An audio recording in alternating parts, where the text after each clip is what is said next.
do in order to try to fight this kind of war is use Mark of Mutiny as a way to just get in a real huge amount of damage.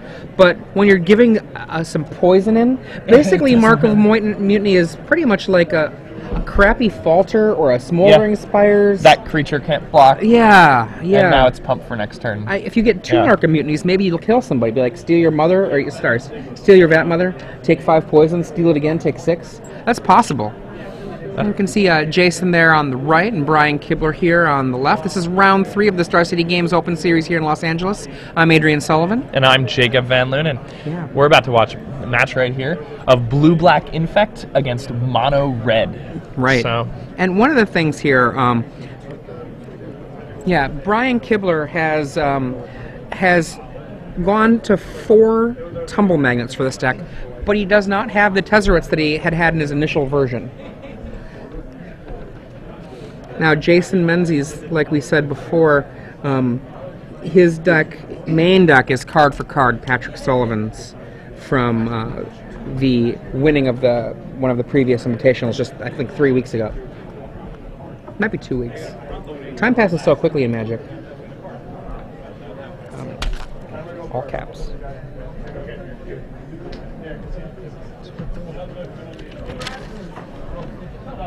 Okay. So we get a little bit of banter here from Brian Kibler with his opponent.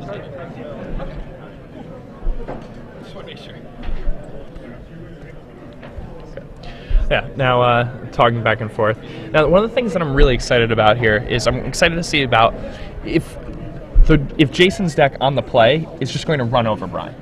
Because one thing that Brian was talking about is that he's not playing cheap spot removal.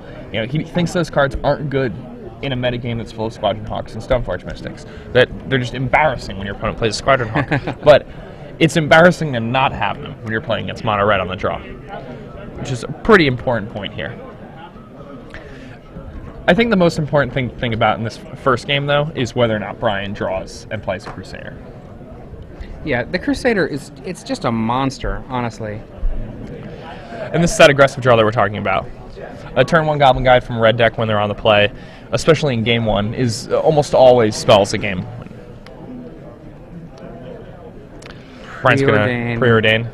Look for that Crusader. I mean, even a card like Tumble Magnet just buys so much time against the red deck, which absolutely has the ability to burn you out. But I mean, you have to get them down low enough for that to be a reasonable path. Brian reveals a Jace Bellerin off that Goblin Guide flip. His opponent now knows that he has the Jace. It's going to be useful for him to perhaps, not do anything on a turn and give Brian like a false sense of comfort so that he can maybe play Koth. Contagion Clasp comes down to make the Goblin Guide into a really small little weakling. And now the Goblin Guide, you almost don't want to attack with it. It just kind of becomes this card drawing engine. And that's the Phyrexian Crusader right there. This is looking bad. And suddenly Brian's deck, just like the turn 1 Goblin Guide, not really that big of a deal. Jason's deck, he didn't have the 2-drop. He couldn't really apply as much pressure as he'd like to. And it just gets really hard for him. Not having a 2-drop in a deck that has 16 1- and 2-drop creatures, that's pretty rough. Yeah. And right now, end of turn, he's going to double search. I wouldn't be surprised if he Stagger Shocks the head. Yeah, he didn't even have a Teetering Peaks for turn 2. See, now the thing is, though, is that Jason, from this point, almost has to rely on spells for about 14 points of damage. Yeah. Somewhere in that range. Well, another thing to think about is that despite the fact that the Crusader is just such a huge monster, it actually is weaker. It becomes a 2/2 again, as opposed to a virtual 4/2 when it's attacking a Planeswalker. So, I mean, a Koth actually will make that Crusader attack. I mean, you would prefer that the Koth was getting in for 4. Oh, yeah. Okay. It doesn't look like he has a Koth. Yeah. Brian Kibler at 11 life. Jason Menzies, 18, and soon to be getting some poison, I think. I believe his hand is a Spike Shot Elder, a pair of Burst Lightnings, and another Stagger Shock. That's what it looks like to me. Now, one of the things, if he's got that Stagger Shock, I would just main phase that Stagger Shock, just so that you can get it in there before a Mana Leak hits it. Yeah, I think that's something that people are often wary of doing. People have the spell, and they see that it says instant on it, and they just want to wait till the very last moment. He might also be thinking, well, you know, Brian's playing Infect. Like, he might not be familiar with the deck. The deck's not exceptionally mainstream. And he may be thinking that Brian might be playing something where he wants that Stagger Shock to kill a guy on Brian's side of the table. And Jace Beleren hits the side of the table. As we were talking about before, this is a deck with Jace Beleren and not Jace Mind Sculptor, and it's primarily probably two things. Jace Beleren kills Jace the Mind Sculptor, and Infect guys are not very efficient at killing, you know, Planeswalkers. And besides that, this is a lower on the curve for him, period. Yeah, I mean, the other thing about Jace Beleren in this deck is, you know, he doesn't have a way to abuse the Mind Sculptor like the people who have Stoneforge Mystic and the people who have Squadron Hawk. Stoneforge Mystic and Squadron Hawk both allow you to, like, really get extra card advantage off your Jace, as if you weren't already getting enough. Right. And his deck doesn't have that engine, so he can safely play a card like Jace Beleren and just be confident that he's going to, you know, sit there and just draw some extra cards. Right. So he's down to 7 life now, which is certainly within the range of being killed by burn. The Spike Shot Elder hits the table, and that actually represents a pretty rough threat, because Tumble Magnet won't deal with it. He needs to Contagion Clasp it or into the Royal it in order to get rid of it. Yeah, no, I mean, if Jason just drew a bolt that turn, Brian would have died. Right?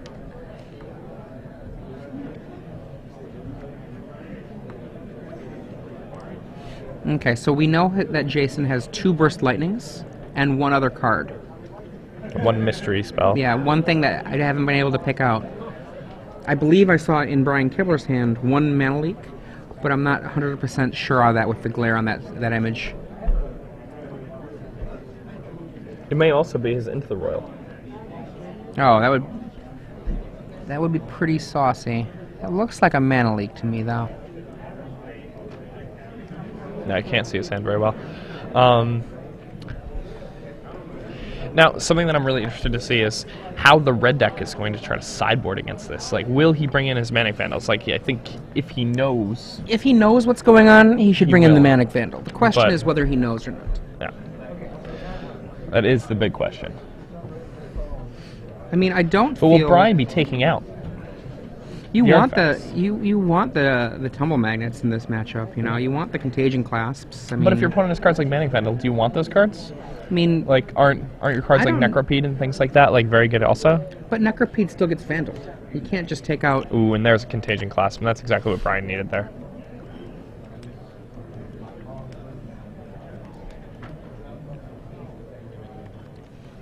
Okay. Now the question is, does he want to burn here? I would say wait. You've got time. There you go. And maybe that looks like a lightning bolt. Is it? Maybe a mountain. It's either a beta lightning bolt or a mountain. I hope it's a beta lightning bolt. Beta lightning bolts are awful, awful spicy. I thought you were just going to call them awful, and I was going to be pretty sad at you.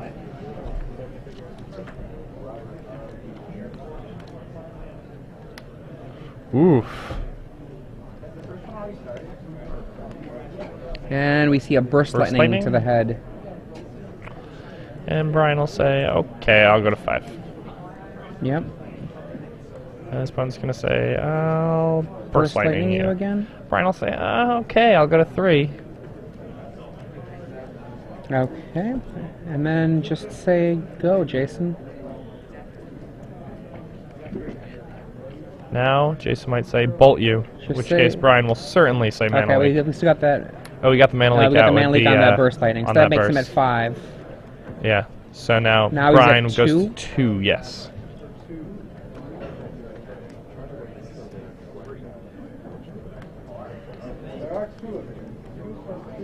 Okay. Now the problem is here... What was that last spell in Jason's hand? I couldn't tell. It might have been Koth. Yeah, I mean, he didn't have to discard it, so I assume it's Koth.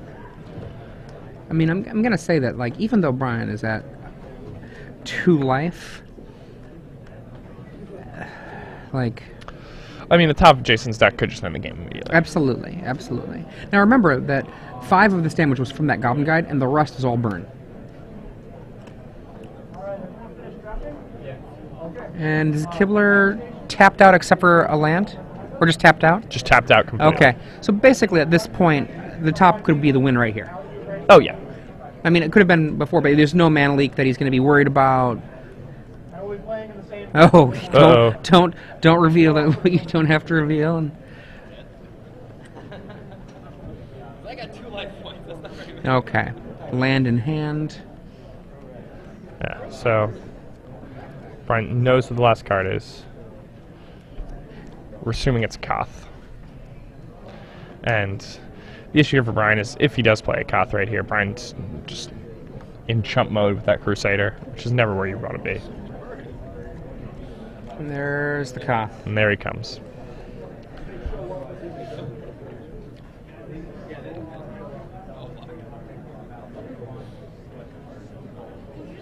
Yep. And Brian takes the game. Brian plays Skithirex and attacks with everybody. Yep. That'll be it. That's it. Wow. All she wrote. Now, again, Skithirex in this So case scary. is effectively an 8/4 creature. In Oh, terms yeah. 8/4 haste for 6. 8/4 flying or generating haste for 6. I mean, in terms of when we think about poison as the equivalent of double strike, right? It's not literally those numbers, but, you know, effectively it's those numbers. Before, when Brian was in the booth, he was talking about Matt Sperling's rogue deck, the green-white deck, and that deck looked very similar to the deck that we just saw win the Grand Prix trial in Barcelona. What does it look like? He's playing a Jumanji deck that's playing Gideon. And Matt Sperling does not have Tumble Magnets, but I believe he has extra equipment to find with the Stoneforge Mystics in that place. So one of the cards I was curious what you thought about. In the Tezzeret builds that have more artifacts, I've been seeing Livewire Lash in this kind of black-blue deck to go with. Usually, the thing I see for the creatures is they run a little bit more creatures than Brian is running. Brian has 4 Phyrexian Crusaders, 4 Necropedes, 2 Skithirex. They run those creatures and often run 3 or 4 Vat Mother as well. But Livewire Lash seemed pretty exciting. I mean, +2/+0 for a creature that's equipped with it, which is the equivalent to +4/+0. And then if it's targeted, being able to have the creature deal damage. So that means if you burn the Vat Mother, that means you give your opponent 2 poison. If they burn it again, you give your opponent 2 poison. Yeah. I mean, Livewire Lash is a card that becomes much stronger in an Infect deck. Yeah. I think we were seeing that initially in some of the mono-green Infect lists that showed up right away in Standard. They never really made a splash, but that was one of the Zach cards Hill you was would always see. a fan. Yeah. Now, one thing that's interesting that I saw on MagicTheGathering.com was they were talking about the best-selling cards at the beginning of the Grand Prix that's happening right now over in Europe. And Guard Gomazoa was apparently sold out at every vendor booth. That's funny. And think about that in like a more controlling blue-white deck, just how badly that puts the brakes on everybody. The white decks like really only have like Day as a way to deal with that card, like they can't condemn it out of the way, and just it turns off their swords forever. It's one of those cards that I definitely think has a real value in a sword world, though Sword of Body and Mind can push right past it. So, Kibler's list has access, after board, to possible cards like Disfigure, Flash Freeze, Doomblade, Go for the Throat, and Phyrexian Vat Mother. Now, if he were to put all of those in, that would be, wow, that would be 13 cards. I have a feeling he's not going to put those all in. But what does he want to take out? I think mana leaks are not that exciting. I think the mana leaks can get out of here. The Deprives can get out of here. The Into the Royals can get out of here. That's 6 easy cards. I think you don't want the Tumble Magnet. Yeah? I think, especially if you assume your opponent's bringing cards like Manic Vandal, like it really just sets you up to get blown out. Okay, so maybe then you have 10 cards to come out. That's a lot of cards you can take out that might come out reasonably. And you'd bring in point removal in the form of Disfigured, Doomblade, Go for the Throat, and you could bring in your Flash Freeze and your Vat Mother. So I mean, right there, that's 11 cards. So if you wanted, you could kill one more card, or you could just leave one of your cards in the sideboard, like maybe only 2 Vat Mother come in. But I wouldn't be surprised if 1 Preordain left the building. You know, just or like a Skithirex leaves for a Vat Mother. Skithirex. One Skithirex actually makes sense to kill. I wouldn't be surprised if you killed both of them, honestly. Now that you mention it. No. On the other side of the table, I think we both agree that Manic Vandal's coming in. If he knows what's going on. think I he mean, hasn't seen those Tumble Mines. Well, but he did see 2 contagion clasps. Yeah, you know, like that's true. I But I mean, is he really gonna think like, well, I want this gray ogre so I can stop this proliferate card? Like, well, if he if knows he's been who he's paying playing attention, against, if he's been if paying he's been attention to the reading Star metagame, City he would against know. Premium, if Yeah, he's been, he would know about playing Magic Necropedes. Online. Right. So Manic Vandal ×4 can come in. Would you bring in Ratchet Bombs as a possible answer for Crusader, or would that just slow you down too much? I mean, Searing Blaze clearly is a problematic card to have in because Phyrexian Crusader just laughs at your Searing Blaze. Oh yeah, I mean the Searing Blazes are definitely coming out. I'd imagine that the Cyber plan would just be 4 Manic Vandal, 4 Searing Blaze, but I wouldn't be surprised if he had brought in the Ratchet Bombs. Ratchet Bomb might just be better than Ember Hauler here. Ember Hauler doesn't have haste; it's just a 2/2, and you know, just a 2/2 is like a lot of damage in the end. Oh yeah, no, and I know Ember Hauler is a very good card, but when your opponent has Phyrexian Crusader, it significantly reduces the value of a card like Absolutely. Ember Hauler. Like, it's not a card that can really like sneak in underneath those cards. One of the problems I see with bringing in Ratchet Bombs is that it takes a long time to get up to the point where you can kill a Crusader. Oh yeah. And a Contagion Clasp could just mean that your Ratchet Bomb never hits Crusader. Yeah, and by playing Ratchet Bomb, you're basically telling your opponent, like, okay, I want to play a long game. And that's a dangerous thing to do here. I don't think you want to play a long game here. Exactly. I think you might just bring in Manic Vandals. Yeah.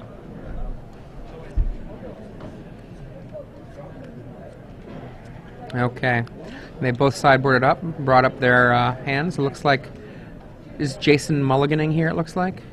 I believe he is. Going down to 6 cards here. Yeah. The red decks, they don't mulligan as often as the other decks, but I feel like mulliganing is quite a bit worse for them. Once the game winds down and you're a red deck, you get to this point where like your cards, especially your burn spells, have a lot of value because that's how you have to win. Like, you have to go over the top. And having less cards in your opening hand, it makes your clock a full turn slower, even if you're curving out the same way. Right. Now, I look at this list that Patrick Sullivan put together, and to me it looks a lot like a Sly list, really. You know, people have been calling it Red Deck Wins, but I don't see the that name being appropriate. But, you know, I understand I'm fighting against a losing battle there when it comes to names. One of the things to look at with this, he curves out really nicely just in general. 8 1-drops, 8 2-drops, and then the middle of the game, his plan is just to like burn things out. So his 3-drops are essentially Spike Shot Elder activations and double threading. And then he closes out the curve with Koth. And 6 cards, see what we get for Jason. And Goblin Guide? Yes, Goblin Guide. Coming on in. Goblin Guide shows, I think that was Inquisition of Kozilek. It was Inquisition of Kozilek. Now, Inquisition's just really good against the red decks. Yeah. Patrick and I like to joke with each other about, and actually my friend Ronnie Serio too, about Goblin Guide being a card with a special ability, not a drawback. Now he knows there's an Inquisition there. Well, now he knows Brian has a disfigure. Yes. Now, what's going to be interesting to see is he going to play this Teetering Peaks? Because, you know, like this could just be the sickest next level ever from Brian. If he doesn't have the disfigure? He doesn't have the disfigure, but it's pretty difficult for his opponent to, you know, not play around disfigure in the spot. And he did not play the Teetering Peaks. Here's the thing, right? You prefer. Maybe you don't attack. I think you do. I think if he has a 2-drop, you attack. There's the disfigure. Okay. If he has a 2-drop, then that was fine. Or even a better 1-drop like I think Spike Shot Elder. If he does not have that drop, then I think that was a mistake. The reason being is that you're basically risking giving your opponent a land for the purpose of just getting out a better creature. I mean, I love Goblin Guide, but part of the power of Goblin Guide is it costs 1 mana. When it comes to a creature that's sitting on the table, once it's on the table and mana is no longer in the equation, you would prefer to have another 2/2 than that Goblin Guide. Yeah, I mean, the play of attacking with the Goblin Guide is, you know, right if you have Ratchet Bomb. a 2-drop creature, but wrong if you don't. Now, Ratchet Bomb's a card that I'm not sure if he wants to be playing cards like that here, because now he has... What did he lose? Did he lose a Lightning Bolt? Yeah, now he has no cards. You know, Okay. he has a Teetering Peaks. Yeah. You know, his opponent is at 18 life, and he's got a means to kill 1 card. Now, if that was a creature, like let's say that was a plated Geopede, you could attack for 5 this turn. Yep. It really put Brian on his heels, Obviously, and then just draw burn spells off the top to get there. He didn't board out the plate of Geopedes, though, so it's probably more accurate to say if that was an Ember Hauler. I wouldn't be surprised if he boarded out Ember Haulers like you suggested. Yep. He might have boarded out other burn, but it's probably the Ember Hauler. So if that was an Ember Hauler, he'd be attacking for 4. Now, granted, there is now a Crusader in play. Yeah. And we've got 2 counters on the Ratchet Bomb.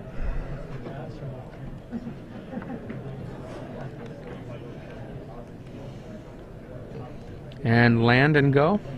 Yep. And Brian's going to get in for 2 poison here before the bomb blows up his Crusader. Yeah. I don't believe that Brian would, if he has another Crusader, drop it on the table. So it's just going to be a 1-for-1 slow kill of a Crusader. I mean, Brian is sitting so pretty here. This is a really good spot for him. And we have to remember, though, he did use a lot of cards to empty out his opponent's hand. I think his deck does a much better job of refilling on those cards than his opponent's.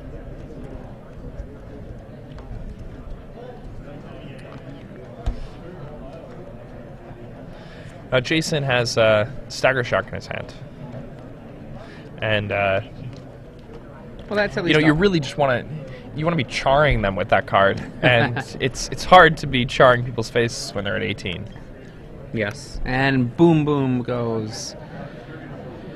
There goes I don't know if you even Crusader. actually do that. I think you might take the poison and then wait. Another Crusader comes Another down for Brian. Crusader. That's pretty rough for Jason.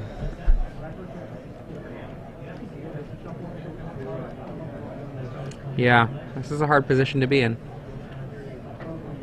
The chance right now for Jason to win, basically Kibler, I think, has to have pretty much very few cards in the way of answers, and Jason has to get a Koth down next turn. I mean, that's just about it.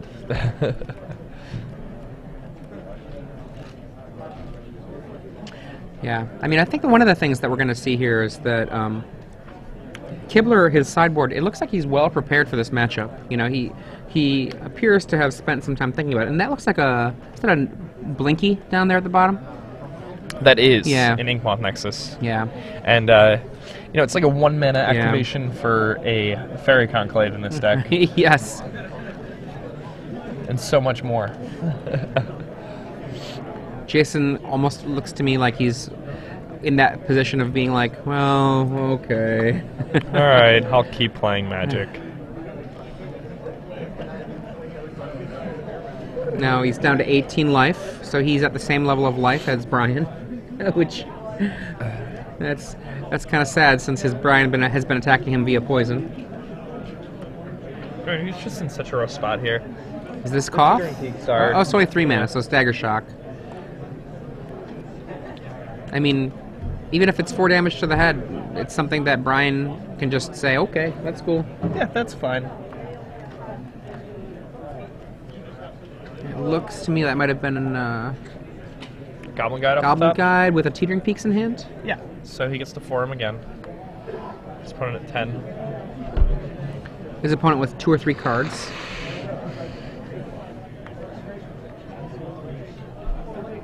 Here's the guide. Here's the peaks. Here's the reveal. Reveals a Necropede. And here's the disfigure. It's pretty rough. Oh boy. Yep, go ahead. Brian does have 3 disfigures he brings in from the board to help this matchup out.